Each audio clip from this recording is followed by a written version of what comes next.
तो मोहनलाल जी ने कहा कि यदि मैं आपको जिला उपाध्यक्ष बना देता हूं तो आप एक बार मेरे साथ हम विस्तार हो जाएंगे। बीजेपी नेताओं का दोगला चरित्र तो देखिए, एक और तो टीवी पर चिल्ला चिल्ला कर महिला आरक्षण, महिला सम्मान की बात करते हैं। महिला आरक्षण बिल ना पास होने के पीछे विपक्ष को जिम्मेदार ठहराते हैं, लेकिन वहीं दूसरी ओर बीजेपी के जमीनी नेता खुल्लम खुल्ला सेक्स ऑफर चला रहे हैं। महिलाओं को कह रहे हैं, आओ हमारे साथ सेक्स करो और टिकट ले जाओ, चुनाव लड़ जाओ, पार्टी में प्रमोशन पा जाओ।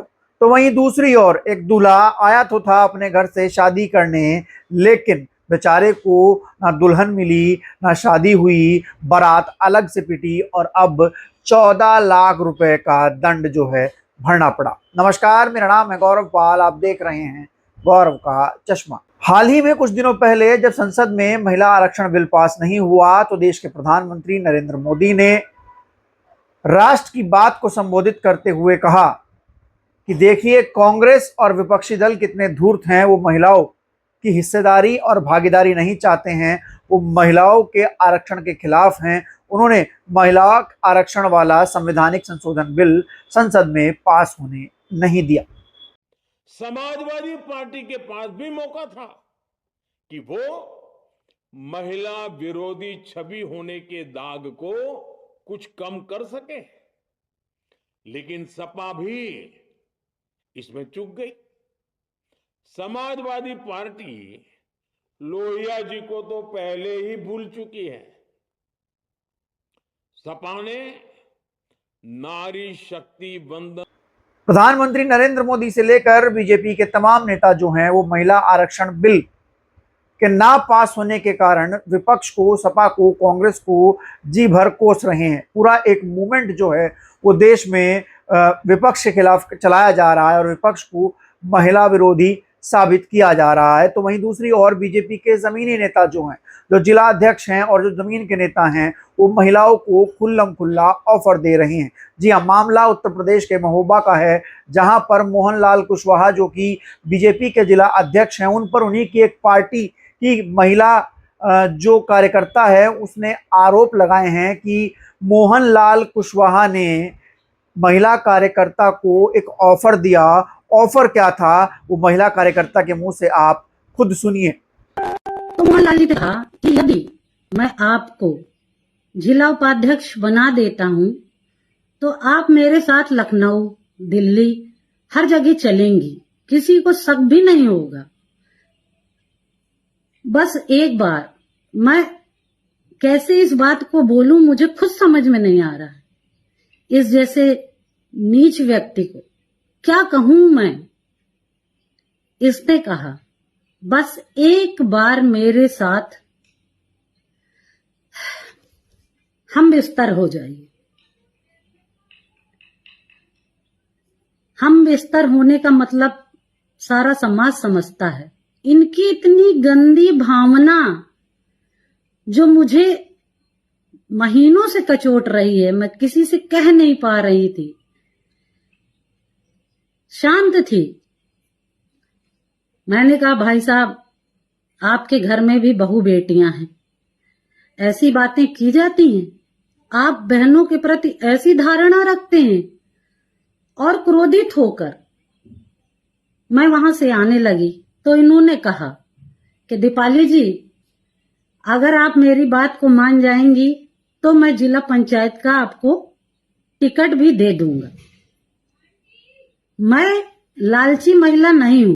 आपने सुना महिला कार्यकर्ता ने क्या कहा कि मोहनलाल कुशवाहा ने दीपाली से ये कहा कि तुम एक बार बस मेरे साथ हम बिस्तर हो जाओ, एक बार मेरे साथ सेक्स कर लो, उसके बाद मैं तुम्हारी ज़िंदगी बना दूंगा, तुमको अपने साथ लखनऊ, दिल्ली सब जगह ले जाऊंगा, जिला उपाध्यक्ष बना दूंगा। मैं जिला अध्यक्ष हूँ, तुमको जिला उपाध्यक्ष बना दूंगा। यहाँ पर कुछ भी बिना दिए लिए नहीं होता है, गिव एंड टेक होता है। जब दीपाली ने मना किया तो फिर मोहनलाल कुशवाहा ने ऑफर दुगना कर दिया और कहा कि जिला अध्यक्ष के साथ साथ जिला पंचायती का टिकट भी ले जाना, बस एक बार हाँ कर दो, मैं तुम्हारी जिंदगी बना दूंगा।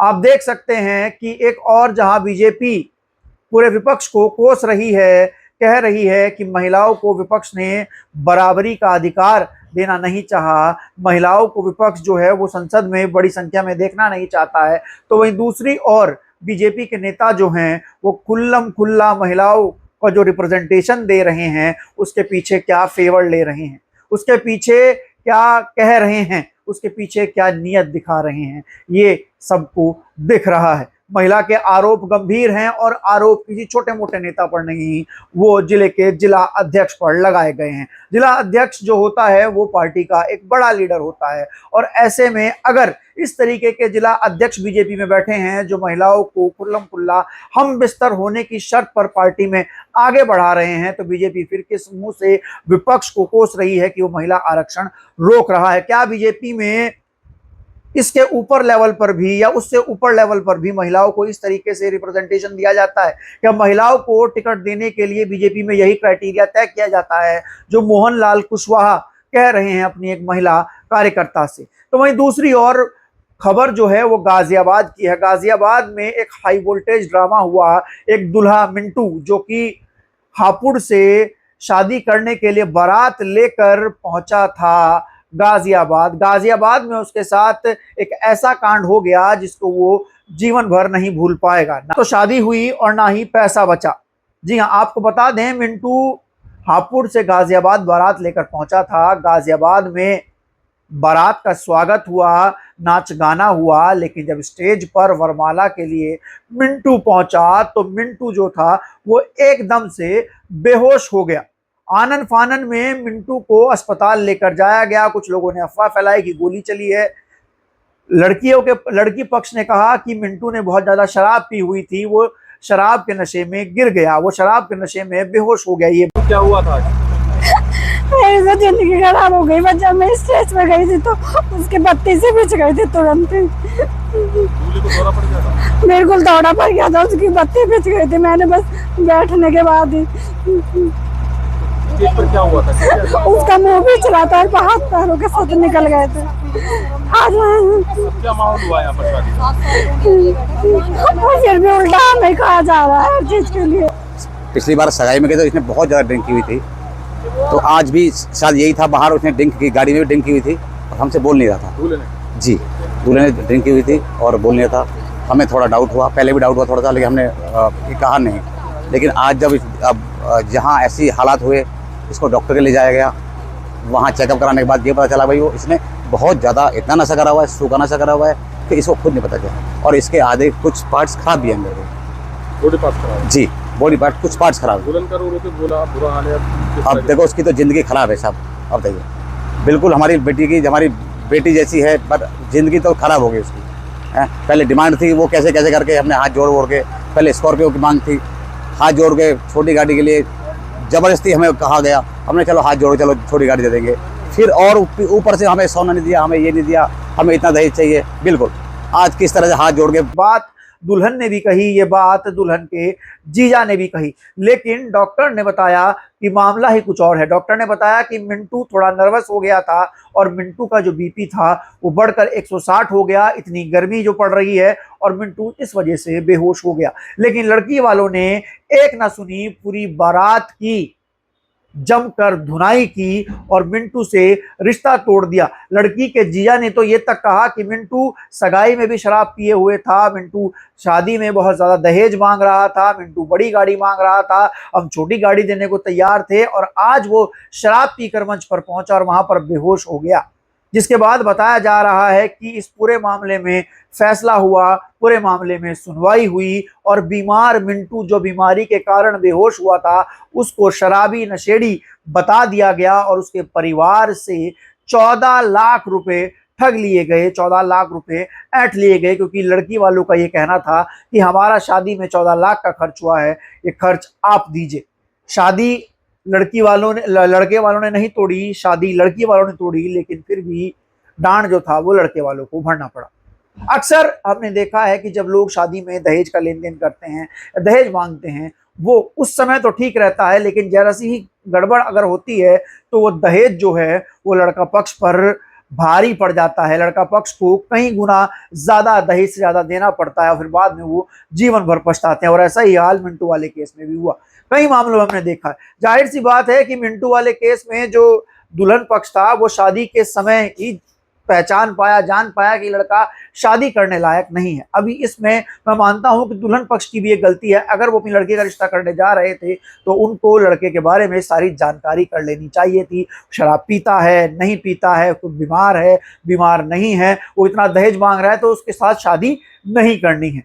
ऐसे में शादी वाले मौके वाले दिन इस तरीके से पूरा क्रियोस क्रिएट करना ये भी ठीक नहीं है। इससे भी एक गलत मैसेज जाता है। इससे आगे आने वाले जो और लोग हैं जो शादी करने के लिए सोच रहे हैं या समाज में इसका गलत असर पड़ता हुआ दिखाई देता है। तो वही दूसरी ओर मिंटू जो कि हापुड़ से गाजियाबाद बारात लेकर आया था, उसके साथ तो गलत ही हुआ। वो अपनी शादी में नर्वस हो गया, गर्मी थी, हर कोई नर्वस हो जाता है। ऐसे में वो बेहोश हुआ तो उसके ऊपर कई प्रकार के आरोप लगे और बारात पीटी गई वो अलग। और उधर डॉक्टर्स ने साफ तौर पर कह दिया कि नर्वस होने की वजह से, गर्मी की वजह से मिंटू का बीपी बढ़ गया था। तो इस मामले में आपको क्या लगता है कि किस पक्ष ने गलत फायदा उठाया, किस पक्ष की गलती है? आप लोग कमेंट सेक्शन में लिखकर बता सकते हैं। बाकी बीजेपी के उन नेताओं की करतूत को जरूर देखिए और लोगों तक पहुंचाइए जो टीवी पर तो महिला आरक्षण की बात करते हैं लेकिन अकेले में महिलाओं को टिकट देने के लिए उनसे फेवर मांगते हैं, उनसे संबंध बनाने की बात कहते हैं।